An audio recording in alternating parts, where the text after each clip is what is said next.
Patriotic songs set the mood in a small theater in South Florida's affluent Palm Beach County, where residents gathered to watch the presidential debate.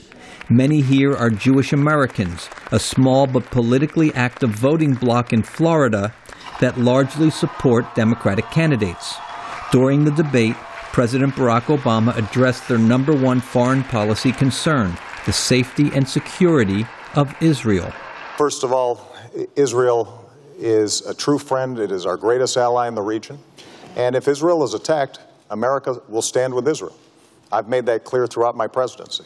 But relations between President Obama and Israeli Prime Minister Benjamin Netanyahu have been strained over how to deal with Iran's nuclear program. Republican candidate Mitt Romney said the president has exhibited weakness in his outreach to the Muslim world.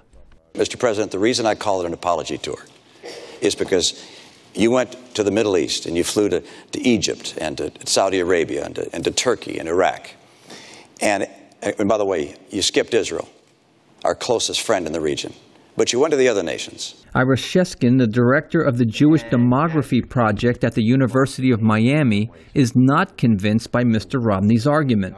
Obama went to the heart of the Arab world in Cairo in 2009 and basically said to those people, look, Israel is our friend and it will always be that way, and the Holocaust happened, accept it. It doesn't make sense to deny the facts. But Mr. Romney's criticism of what he called the president's late efforts to impose economic sanctions to stop Iran's nuclear program did connect with Stanley Zerner, a Jewish American and Democrat who says he will not support President Obama. I think he has talked for 4 years.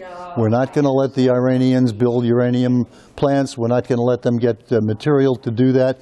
And here it is 4 years later, and nothing has been done, and Iran is closer to building those plants, getting an atomic bomb. While the candidates are courting Jewish American support, some Muslim Americans in Florida, like political activist Amber Chaudhry, say they are turning away from the pro-Israel bias in both campaigns. I understand that they support Israel, I support Israel, but why can't you support Palestine? I mean, America plays such a big role in the whole Palestine-Israel issue. Why can't you be a fair arbiter of that issue?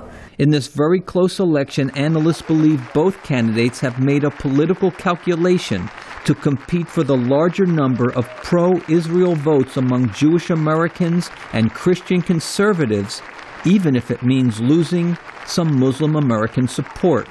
Brian Padden, VOA News, Fort Lauderdale.